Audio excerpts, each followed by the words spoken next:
Hi friends, welcome to மண் வாசம் channel. இன்றைக்கி நம்ம சேனலில் பார்க்க போகிற ரெசிபி ஒரு டிஃப்ரெண்ட்டான ஒரு ஸ்வீட் ரெசிபி தாங்க.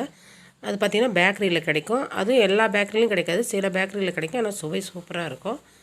அதுக்கு முன்னாடி ஒரு கப்பு மல்லாட்டை பருப்பை நம்ம வறுத்து எடுத்துக்கலாங்க.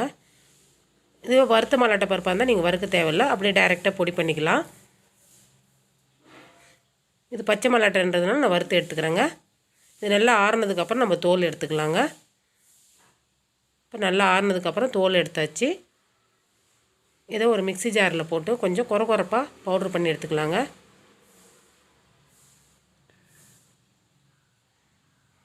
நல்லா இந்த அளவுக்கு இருக்கணும். இப்போ ஒரு வானலை வச்சுட்டு நம்ம எந்த கப்பால் மல்லாட்டை பருப்பு எடுத்தோமோ அதே கப்பால் வெல்லம் எடுத்துக்கணுங்க. ஒரு கப்பு மல்லாட்டை பருப்புக்கு ஒரு கப்பு வெல்லம். அது கூடவே ஒரு டேபிள் ஸ்பூன் அளவுக்கு நெய் விட்டுக்குங்க. தண்ணி எதுவும் சேர்க்க தேவையில்லைங்க. அடுப்பை வந்து மீடியம் ஃப்ளேமில் வச்சுட்டு நல்லா அதிலே மெல்ட் ஆகணும் வெல்லம்.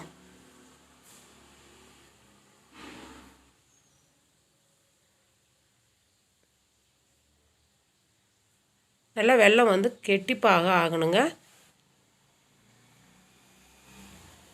பாகு ரெடி ஆகிடுச்சான்னு இது மாதிரி தண்ணி வச்சு நம்ம செக் பண்ணிக்கலாங்க. இப்போ பார்த்திங்கன்னா உங்களுக்கு எலாஸ்டிக் மாதிரி இருக்குது இல்லைங்களா, இது மாதிரி இருக்கக்கூடாது, நல்லா உடையணும். அந்த பக்குவத்துக்கு வர்ற அளவுக்கு நம்ம பாகு காய்ச்சிக்கணுங்க. திரும்பவும் பாகு எடுத்து இழுத்து பார்த்திங்கன்னா உடையும். அந்த டைமில் நம்ம அரைச்சி வச்சுருக்க மல்லாட்டை பருப்போடைய பவுடர் சேர்த்துக்கலாங்க.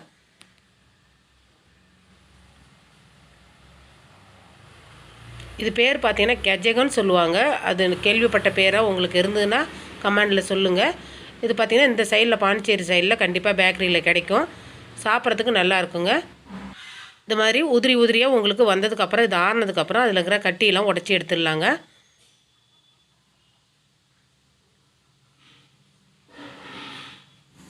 இப்போ ஒரு பிளேட்டில் மாற்றிக்கலாங்க. அதில் கட்டி கட்டியாக இருக்கிறதுல கையால் நம்ம பவுட்ரு மாதிரி பண்ணி விட்டுக்கணும்.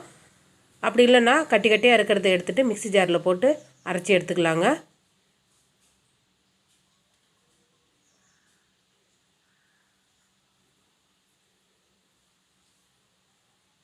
இப்போ இதுக்கு மேல் மாவு ரெடி பண்ணிக்கலாம்.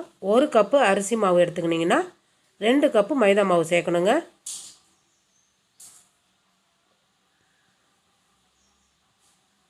அது கூடவே 1/4 டீஸ்பூன் உப்பு சேர்த்துக்கலாங்க. 1 டேபிள் ஸ்பூன் அளவுக்கு வெண்ணெய் சேர்த்துக்கலாம். அந்த வெண்ணெயை நல்லா சேர்த்து அந்த மாவு நல்லா பிசைஞ்சு கொடுங்க. இப்போ நீங்கள் வெண்ணெய்க்கு பதிலாக நெய் கூட சேர்த்துக்கலாங்க. அப்படி இல்லைன்னா கொஞ்சமாக சன்ஃப்ளவர் ஆயில் சேர்த்துக்கலாம். இப்போ கொஞ்சம் கொஞ்சமாக தண்ணி சேர்த்து நம்ம சப்பாத்தி மாவு பதத்துக்கு பிசைஞ்சிக்கணுங்க.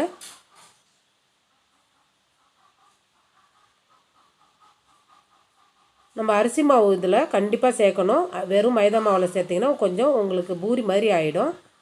கண்டிப்பாக அரிசி மாவு சேர்த்து தான் நீங்கள் செய்யணும். மேல் மாவில் தாங்க அவ்வளோ சுவையே இருக்கும்.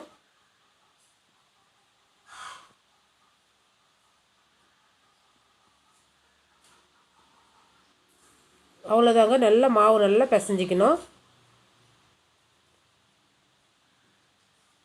இப்போ சின்ன சின்ன உருண்டையாக எடுத்துகிட்டு இது டைம்லாம் தேவையில்லைங்க, அப்படியே வைக்கணும் போகணுன்றதுல உடனே செஞ்சுக்கலாம்.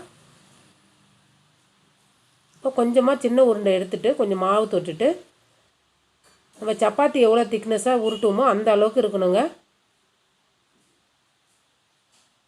ரொம்ப மெலிசாகவும் உருட்டிடக்கூடாது. இந்த மழை காலத்துக்கு சூப்பரான ஒரு ஸ்நாக்ஸும் கொடுங்க, சூப்பராக இருக்கும். மழை காலத்துக்கு இல்லை, எல்லா நாள்லையுமே இது சுவையாக இருக்கும் சாப்பிட்றதுக்கு. அவ்வளோதாங்க, இந்த அளவுக்கு நீங்கள் ஊற்றிக்கினா போதும். இந்த மாதிரி ஒரு மூடி எடுத்துக்கோங்க, குட்டி குட்டியான மூடி எடுத்துக்கோங்க. அதில் நம்ம சின்ன சின்னதாக வட்ட வட்டமாக நம்ம வெட்டி எடுத்துக்கலாங்க.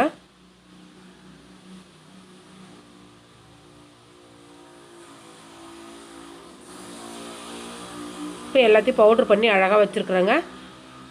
இப்போ வந்து ஒவ்வொரு பூரியிலையும் நம்ம உள்ளே வச்சு ஸ்டஃப் பண்ண போகிறோம்.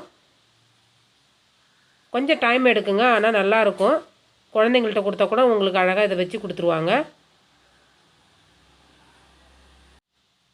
அவ்வளோதாங்க, அழகாக மூடி விட்டுடலாங்க. நல்லா அழுத்தி கொடுத்து மூடி விடுங்க, இல்லைன்னா ஓப்பன் ஆகிடும். அவ்வளோதான்.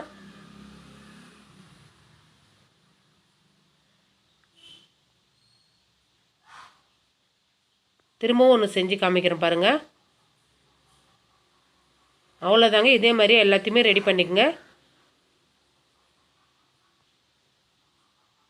இப்போ எண்ணெய் காய வச்சுருக்கேங்க. எண்ணெயும் ரொம்ப காய்ச்சலான எண்ணெயில் போடக்கூடாது. எண்ணெய் மீடியமான எண்ணெயில் போட்டு பொரிச்சு எடுக்கணுங்க. அடுப்பை வந்து நம்ம போட்டதுக்கப்புறம் அடுப்பை வந்து மீடியம் ஃப்ளேமில் வச்சுட்டு பொரிச்சு எடுங்க. நீங்கள் எல்லா மாவும் ரெடி பண்ணிவிட்டு டக்குன்னு பொரிச்சு எடுக்கிறதுக்கு ஈஸியான டைமில் முடிஞ்சிடுங்க. நம்ம டக்குன்னு பொரிச்சு எடுத்துடலாம். செய்கிறதுக்கு தான் கொஞ்சம் கஷ்டம். ஆனால் சூப்பரான சுவையான ஒரு பொருளுங்க இது. செஞ்சு பார்த்துட்டு நீங்கள் கமெண்டில் சொல்லுங்கள் எப்படி இருந்ததுன்ட்டு. நல்லா கிளறி கொடுத்துக்கினே இருந்தீங்கன்னா கலர் வந்து உங்களுக்கு கரெக்டான கலரில் இருக்கும். அவ்வளோதாங்க. இந்த அளவுக்கு கலர் மாறினா போதும், நம்ம எடுத்துடலாம்.